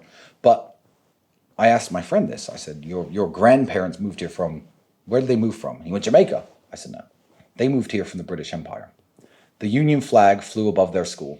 They had an English headmaster, an English system of law. They believed that their capital was London. They said, God save the Queen. And they all moved here. Why? Because they all had British values. And these are the best immigrants of England. My tailor is a third-generation Indian man. Although my friends, I mean, you see, I've got the most multiracial group of friends in the world. These were the best group of immigrants that ever came to England ever. Because they weren't really coming from a foreign country. They were coming from the British Empire, and they shared our values. That was not multiculturalism, you see. Because these people came to England, and they wanted to be English. These people are more English than I am, even if their grandparents are Indians, you know? Yeah. It doesn't matter. For me, they're certainly more British than me. I wasn't even born in that country. So it's not just about genetics, and it's not just about bloodlines. It's about a shared culture and a shared value. And multiculturalism is the opposite of that. Like, I like to drink when I go to bars. I like gin. I like gin and tonics. I like whiskey. I like rum. These are all wonderful drinks. What do you get when you mix them all together? Shit. Yeah. That tastes horrible, that you'll spit out the moment you put it in your mouth. I love when I go to Thailand and I see the people speaking Thai, speaking their language, cooking Thai food. You know, I love when I go to Japan and, you know, it's very beautiful. The people are very quiet. It's quiet on the subway. I respect their customs. Russia, wonderful country. Dubai, wonderful country. You wake up to the call to prayer here. I'm a Christian. The call of prayer is blasting. I'm like, yeah, this is their country, their land. They're Muslims, they're Arabs, and they own it. This is Dubai, and that's the way we're going to run things. You go to England, it's like, oh, let's all be multicultural all of a sudden. And I'm like, no, I want to go to England, and clearly I'm not a racist, I'm mixed race. But I want to see overwhelmingly, I want to see white English people walking around, you know, dressed in suits with their top hats, you know, bobbies with their little sticks, not armed police going there to shoot down terrorists. I want to see red phone boxes and double-decker buses. I want England to be English. It should be the English culture only in England. So no multiculturalism. It should be the Irish culture in Ireland, the Scottish culture in Scotland, and the multiculturalism is absolutely evil because no other country accepts this. Romania does not accept multiculturalism. Why do I speak their language? It's useless. I learned it when I went there because they are Romanians. They do things the Romanian way, and I've gone there and integrated into their society. Do you speak Romanian? Yeah, I do. Do you? Do you? No. Well, I don't live there. Then I can't prove it. But yeah, no Romanians here now. But yeah, essentially, I think multiculturalism is toxic, and Romania is a wonderful country. I strongly disagree, but you know what's interesting? The fact that we can sit here and have a conversation and disagree and shake hands and respect each other. Yeah, because you can still understand my points. Yeah, I can. You can think differently to me and not agree with them. But that's what people we're missing in today's culture. In today's culture, we all have a conversation. Yes. And the comments will either be, Tristan Tate's racist scum. Yes. Or, yes, he's completely right. There's no balance. There's no in between, yeah. No. And I do get the people, when you have no bad experience of multiculturalism and you're there. Mate, I live in a house, Yeah. a multicultural house. Yeah, so do I. I mean, Yeah. essentially. I mean, So how can you hate multiculturalism when that's your home? Well, as a society, me and everybody around us has to respect the traditions and culture of the country that we live in. And multiculturalism is the opposite. There are streets in Bradford, England, where you can walk down and you do not even know you're in England. You know that's true. I know that's true. I'm not saying those people shouldn't be in England. That's not what I'm saying. What I'm saying is I should walk down the street in Bradford and it should feel like England, and multiculturalism can get lost, you know? Yeah, I think that you need to respect the country you're in. Yeah. I would agree with that. But I love multiculturalism. I love, when I'm running an event and there's all different people and groups, and love that. That's great. I mean, I think we're Maybe slightly different pages. We're on slightly Maybe. different pages here, but We'll let the people in the comments decide. We'll let the people in the comments decide. But Yeah. if you take it from travel, when you go to Italy, for example. You're not going to let this one go now, No, are you? I'm not. No, I'm absolutely not. And you go to Milan, right? Yeah.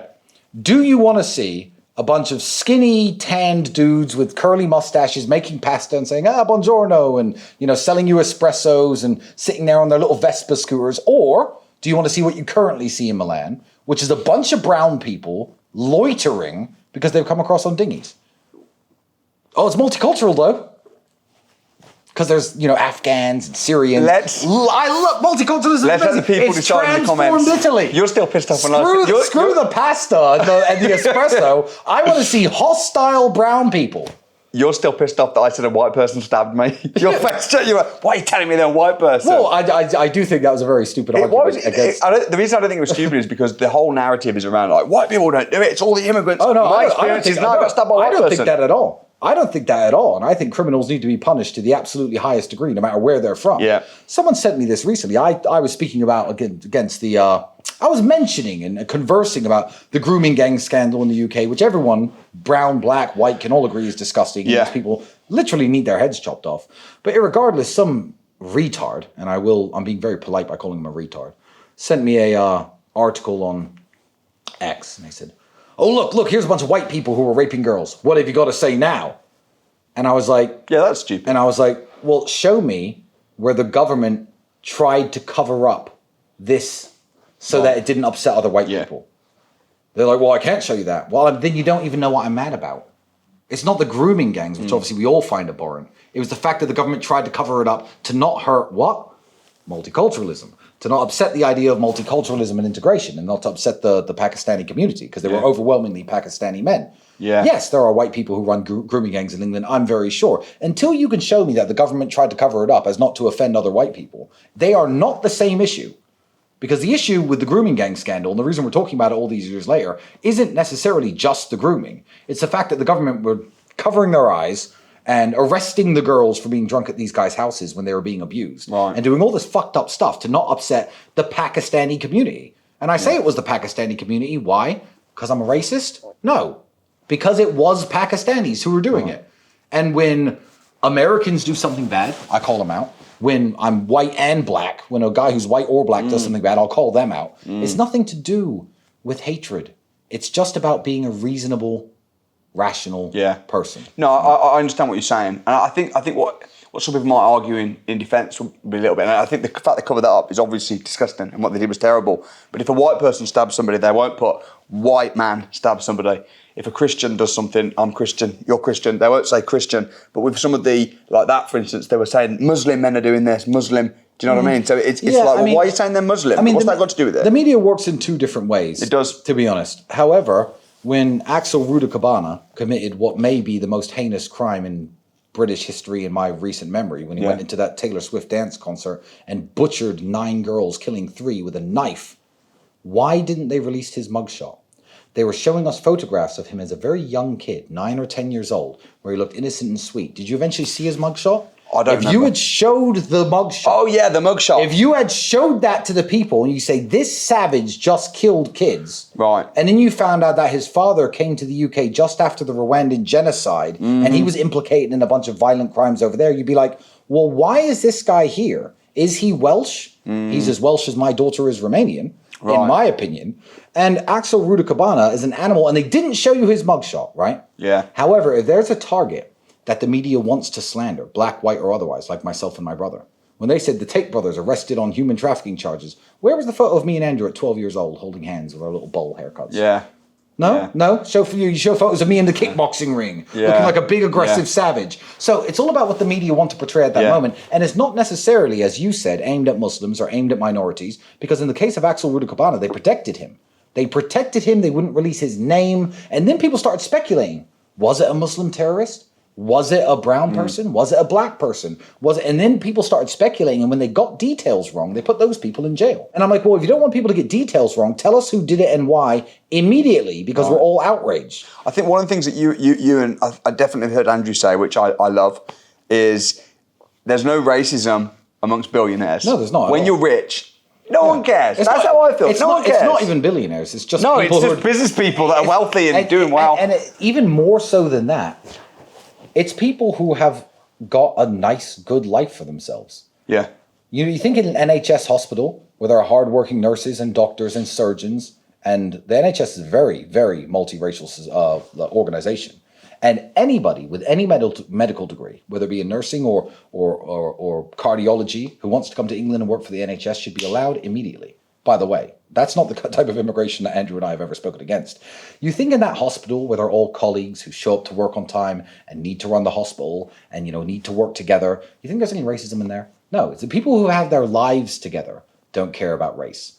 But when you push people down and I guess when you run an economic policy that keeps a lot of the people in the UK in absolute poverty, they look for somebody to blame, and they look around them because they don't see who's really to blame. They can't look up. They can't get into the rooms where the people are making bad financial decisions that are destroying their towns and destroying their cities. So they look around at other people in their community and they look for somebody to blame. And who they look for the people who don't look like them, whether they be Romanians, whether they be Albanians or Moroccans or Somalis or Chinese. Yeah. That's what they do. And so people who have their lives in good order amongst other people who have their lives in good order, there is no racism. Yeah. Unless you're doing it as a joke, which is funny.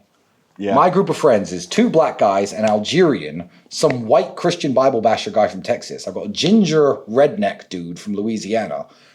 It's myself and my brother who are both mixed race. We've got 2 Romanians. That's the most racist group of friends in the world, but it's all funny. Yeah. It's a joke. No, 'Cause that's how men talk to each other. I think it's important to bring people together. And I think when you're making money, you're doing business together. I know you wouldn't care. You don't care if you're doing business with a black person, you're mixed race. But I That's think like Japanese, someone who's not me. Yeah, I don't. Whereas no one cares. the media, I believe, try and divide us. Yeah. And then we're arguing about all kinds of stuff. And then they'll take people who make very reasonable points, like me talking about my own Romanian daughter, and then call me racist. Or I once I said James Bond should be white and he shouldn't be black, and they called me a racist. Yeah. Against black people, even though my father's black, and my father was a military man who was black, like James Bond was. But I just think James Bond should be white because he was a white character.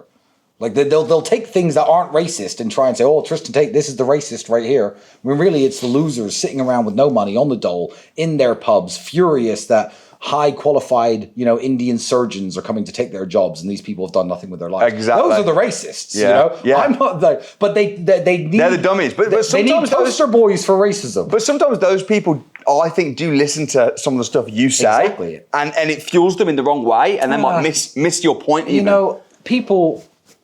What's absolutely crazy to me is in the scene in that Adolescence that I've seen go viral on the internet. There's a black guy in the scene talking to this little white kid who's supposed to be some sort of stabber. And that black guy is a rapper, Asher D is his name. Now, Asher D and all of these grime artists rapped for 20 years about stabbing each other, dealing drugs, shotting coke, doing this. And then he has the audacity to take part in a TV show where they're going to blame all the world's stabbings on Andrew Tate, who preaches go to the gym and be responsible and take care of your family. I'm like, I'm not blaming his music. But it's more his fault than it is Andrew's, So people can misinterpret all sorts of messages. And I think music is the big one. Music is bigger than Andrew Tate or Tristan Tate or you, who could be misunderstood. I mean, we can all be misinterpreted and misunderstood because not everybody's minds work on the same level. Yeah. However, when you listen to music, let's go stab the ops, let's go juke them, take their coke. I'm like, what the, like, you're blaming me. Yeah.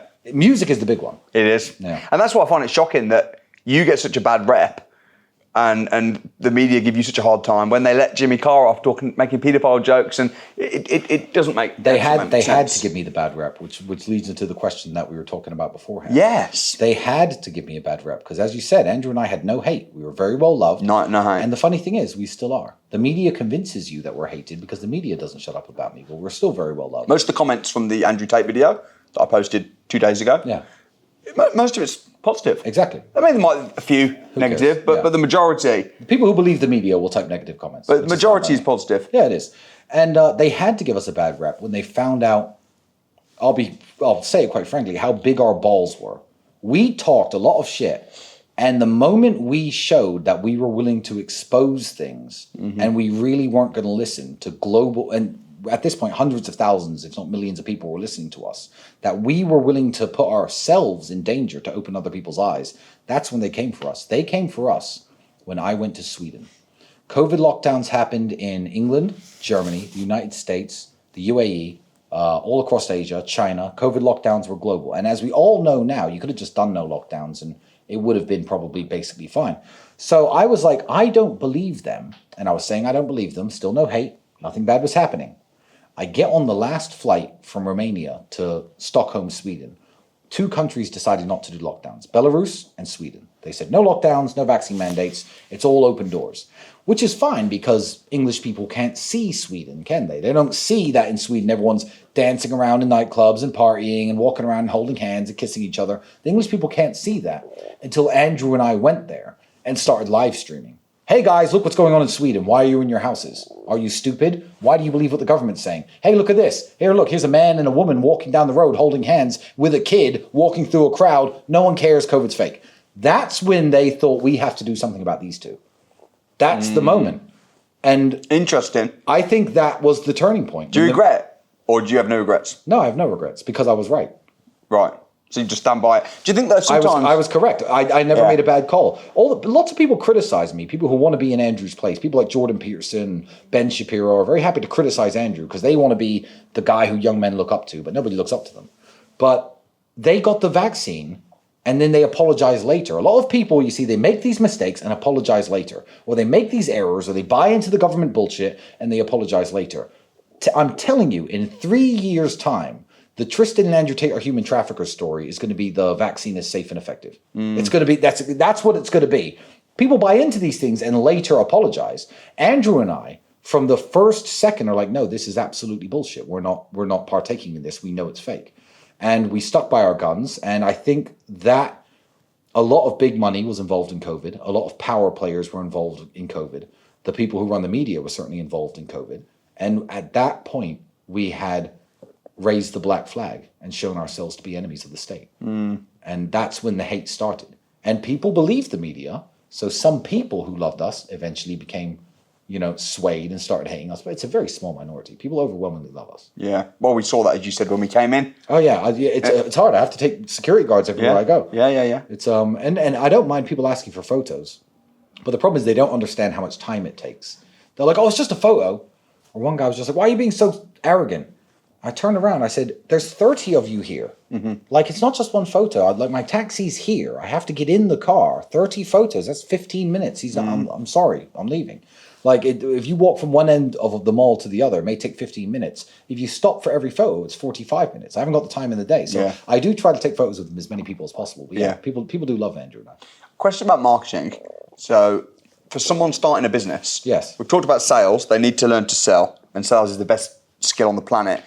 A lot of people, because I did a post and said, watch Ask Tristan, and a lot of people were saying, how does he go so viral? And I know it's maybe slightly more of an Andrew question a little bit, but you must know. I understand. Give us some tips about marketing, blowing up, going viral. Well, I will not tell you my secrets. Oh, damn. Andrew and I have secrets. Think of it this way.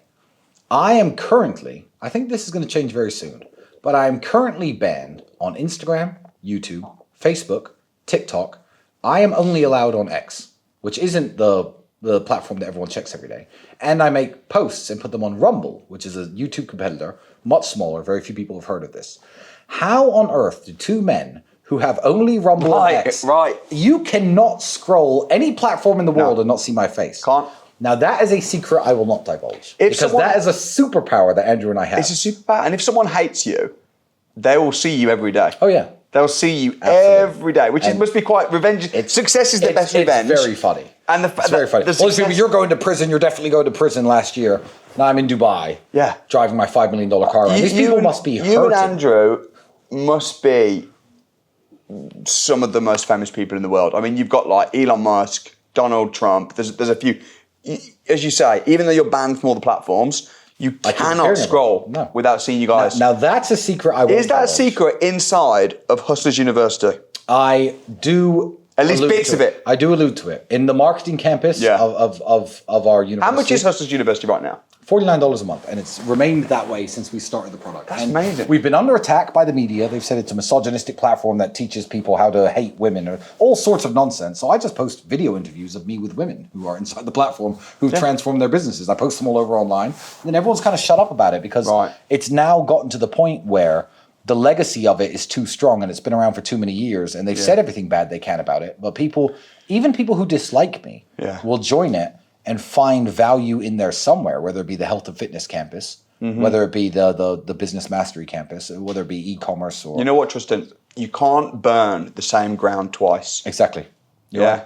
And they've tried to burn you down bad. I'm still on fire. And I'm happy to hear that. But I'm going to survive the fire. Once everything's gone and the charges are gone. Yes. Which we pray that they will be. And you know they will be. They will be. Because you've not done anything I'm telling you, they will be. I'm glad to hear it on this exclusive sit down. I mean... But they can't burn you. Can't burn you again. Once everyone knows and they have to... Once the BBC have to apologise and once they have to say, actually, there was no charges, they were innocent all along, they can't come with it again. They could. They might try, but it depends. I feel like I hope not. And I think that the legacy. I mean, for you, what do you want to be remembered for? What's the legacy that you're trying? Because you don't have to work. You've made tens and tens, maybe hundreds of millions of pounds. Okay, hundreds of millions of pounds. You're still working hard. Maybe not quite as hard as Andrew, but you're still working hard. Yeah. You're coming on this podcast. You didn't have to do this. A lot of people say, "How much do you have to pay?" I'm like, no, these guys come on. Just because I'll only make people pay if I don't like them. Oh, if I know someone's going to like be rude to me. I hope I'm not being rude today. I hope I'm not. I know we've had a little bit of a debate, but I hope you've not taken that. Like the ability to be a civil person. Society should be built on the ability to sit down with people you disagree with. Yeah, and have a drink together. I've got nothing but respect. Yeah, but and then walk off at the end. But we can discuss and we can challenge. We disagree on very little essentially, but I feel like the world used to be a lot more like that. Yeah. Let's take American politics, for example. Back in 1994, 1990, back in the Jimmy Carter and George H. Bush and, the old, maybe Bill Clinton days, you'd cast your vote. You voted Democrat? Cool. I voted Republican? Cool. See you in 4 years. You want to go for beer? Fine. Yeah. The media, certainly, the Matrix, as Andrew calls it, the deep state, have tried so hard to get their people in charge of the world that they've created a visceral hatred for who I think are the good guys, the slightly more right-wing politicians. For the good guys, they've created a visceral hatred for them. Whereas if I say the name Donald Trump to some people, they'll be like, he's a racist and a murderer and a rapist and a psycho. I'm like, but why? Tell me something racist he ever said. Well, he just is. Everyone knows that. Well, just like everyone knows I'm a human trafficker, right? So this visceral hatred that they've built up for opposing teams have also then done the reverse effect. They've made us Republicans hate the Democrats because we can't even talk to these people anymore without them foaming at the mouth and going psycho about Elon Musk trying to steal their Social Security money. Yeah. I'm like, the dude's got 400. Do you even know how much 400 billion is? So irregardless, the world used to be much more civil, and it's sad that now you can't even be a person who votes for a different political party than your friends without people attacking you and swinging for you. I just feel like I'll sit down with people who disagree with me all day. As long as they're not going to give me some bullshit interview, some out of context videos and some fake screenshot conversations. If you want to actually talk to me about something, I'd sit down with basically anyone in the world if they're capable of being civil. But Yeah. most people aren't. Well, that's the thing with the BBC. That they'll interview you for an hour and a half. Like, this will go out completely uncut. Yeah. Some people said with my last interview, Andrew, you cut bits, and it's like, yeah, because the microphone kept overheating. Yeah, exactly. You know what I mean? Like, we're not chopping it up or trying to make it out of context. But BBC will do an hour and a half interview, and they'll put out 20 seconds. Well, that's why when Andrew...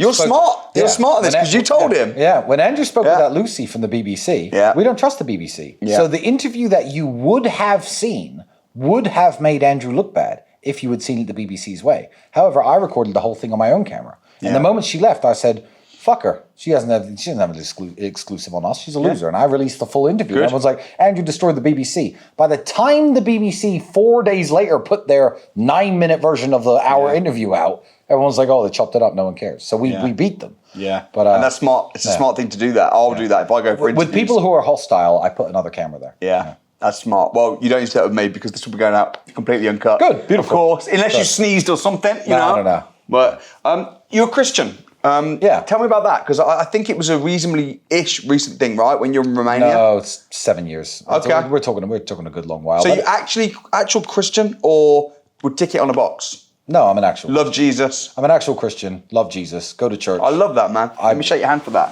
Absolutely. I respect that. I wouldn't claim to be something that I wasn't. Yeah. You know, I was non-religious for a very long time. Yeah. And when I became a Christian, I owned it wholly and fully. That's fantastic. And previously, I know you and Andrew were atheists. What made you believe in God at all? What made you realise? Well, I think it was let me think. It was my experience with life, because I actually started off religious. But you start off religious typically because it was my dad's sisters, mainly my aunts and uncles in America, my grandma who would take me to church and stuff. And I thought that everyone believed in the same religion, because I was living in some state in the United States, the internet didn't exist. And I thought everyone believed in the same religion, everyone knows that God's real, and everyone knows that Jesus died for our sins. And that's just like every human in the world knows this. And it was moving to England, actually, when I met a guy who was a Sikh, and I was like, wait a minute, what the fuck is this? You know? Oh, you're a Muslim, you're a Sikh, you're a Hindu? What the fuck? Wait, 1 second. So I looked into a bunch of religions, and I used to argue with this kid named, keep in mind, I'm like 9 at this point. I used to argue with this kid about why my religion was true, why his wasn't, blah, blah, blah. We used to go back and forth all day. And I just kind of, one day, realized that I was only religious because my parents had taught me this certain religion, which is the reason most people are religious, to be fair, unless they actually look into their religion. And I fell away from it, and I decided that none of the religions were true. But as I got older and richer and found more time, I'm an avid reader. I read a lot of books. I started reading all the holy books again. I've read basically every one of every major religion that exists.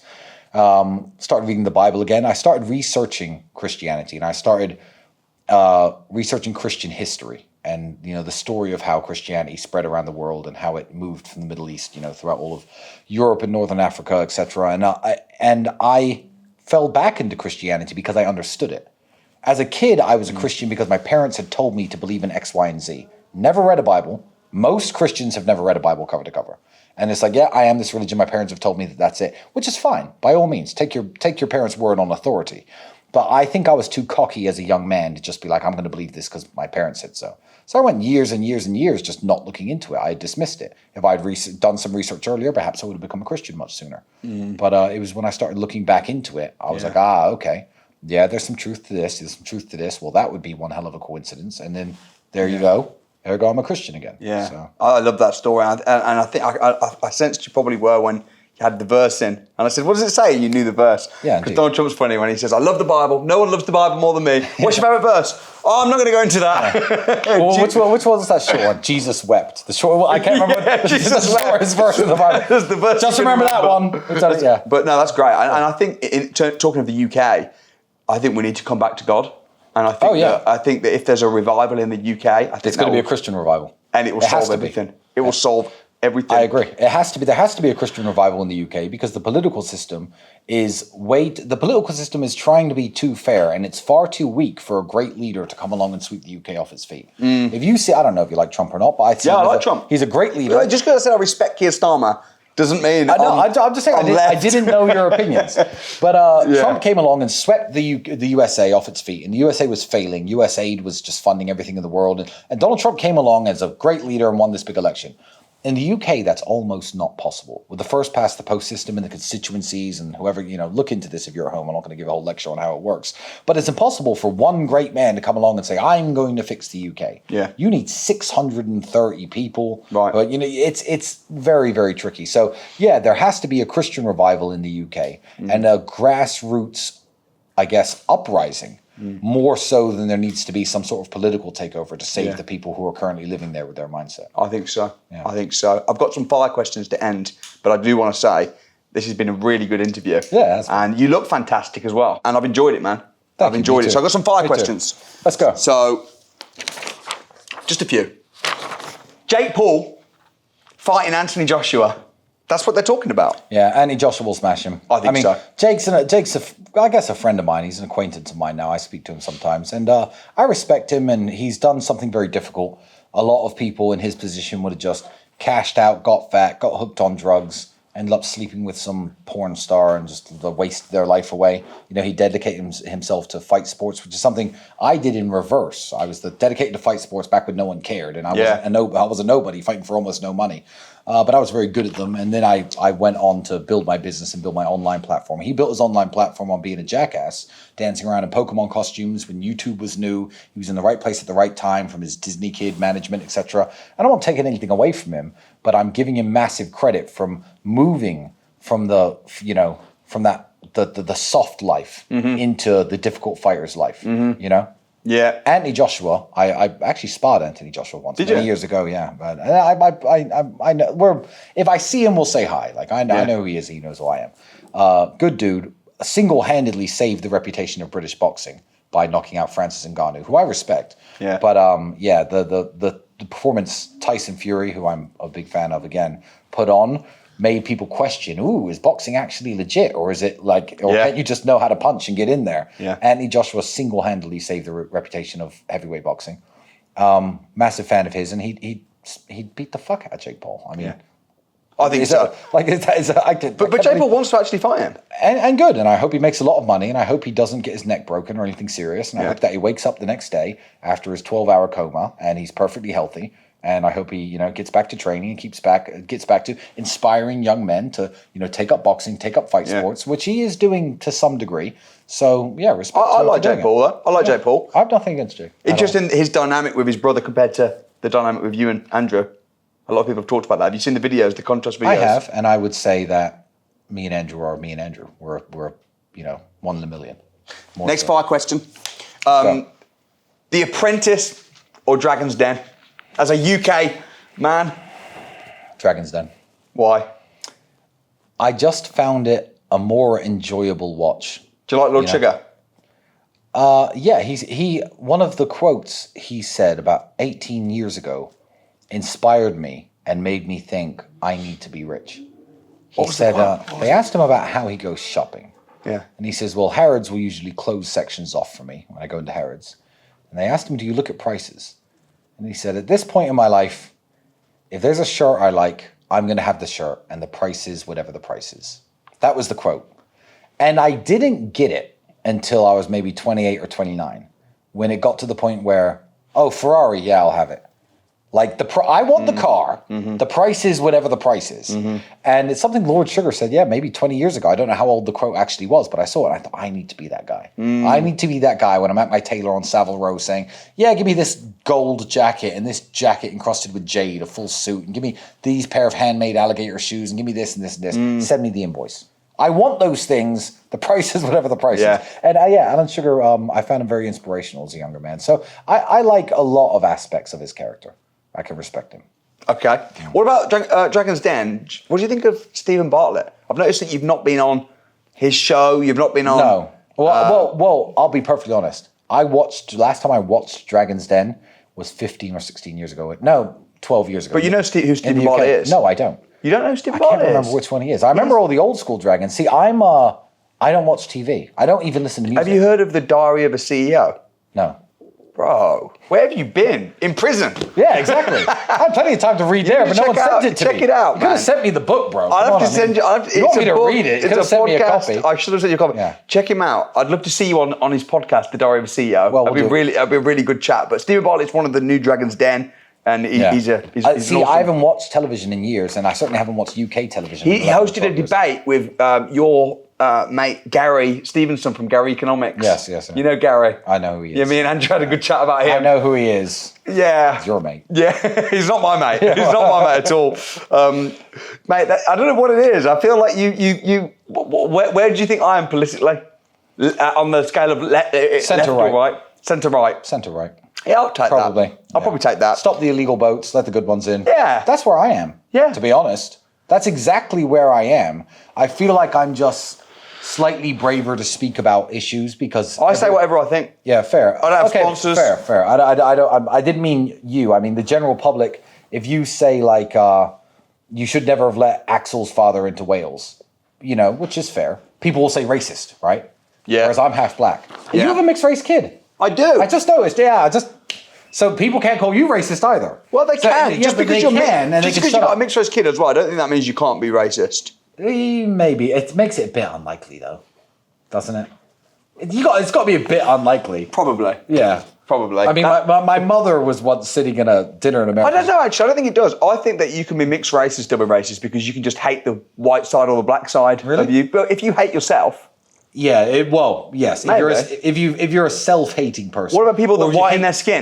People that might be mixed race, but they whiten their skin and they hate the black... Or if you hate one of your parents, maybe. Yeah? Yeah, I mean, there are certainly scenarios. Yeah, but probably not. Probably not. If you love both your parents and one's black and one's white and you accept your identity as a mixed race person, you're not going to be it. Okay, next question. Would you rather be locked in prison with Gary Stevenson or Keir Starmer? Which prison? A Romanian prison cell. A Romanian prison with cockroaches and Gary Stevenson or Keir Starmer? Keir Starmer. Why? Because I'd love to watch his mental breakdown. I think he's a very... I think he's a very mentally weak person. When I see him speak publicly and answer difficult questions, I think that I'd love to just witness it and then tell people this is your prime minister. He's the one who cried at the door saying, "Oh, please let me go," and "Oh, please give me another phone call to my lawyer." That's the kind of guy he is, and I would love to witness it so I could tell people. So you'd actually like to be in prison with Keir Starmer, probably, rather than jet setting I'd take it right now. Give me 6 months. I'd take it. Keir Starmer. Would you really? Done deal. You'd happily go to prison for 6 months if it meant you were with Keir Starmer for 6 months. Yeah, exactly. But I like to be in prison with a lot of people because it depends on what prison and what you get away with. I said it on X famously. I tweeted Keir Starmer. I said, Keir, if your government's gonna set me up and throw me in jail for no reason, just put me in the same cell as Axel Rudakabanya. That's all I ask. I saw that tweet. That's all I ask. I saw that tweet. It's not asking for much. Yeah. Well, that's a knife. Let's see who's the tough guy. Ben Shapiro or Jordan Peterson? Who would I rather be in jail with? No. Who do you think will be a better person for your kids to listen to? Oh, Jesus. I think Ben Shapiro. No. I think Ben Shapiro is one of the worst people in the world.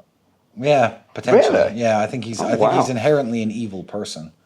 Jordan Peterson is a former drug addict and a crybaby, and he has no emotional control, and he preaches about stoicism and manliness, and he's skinny as a rake, looks like a dweeb, doesn't work out. And I think he's a massive hypocrite. However, the things he says are true. If Jordan Peterson were Anon, you'd be like, this guy is a guy with his life together.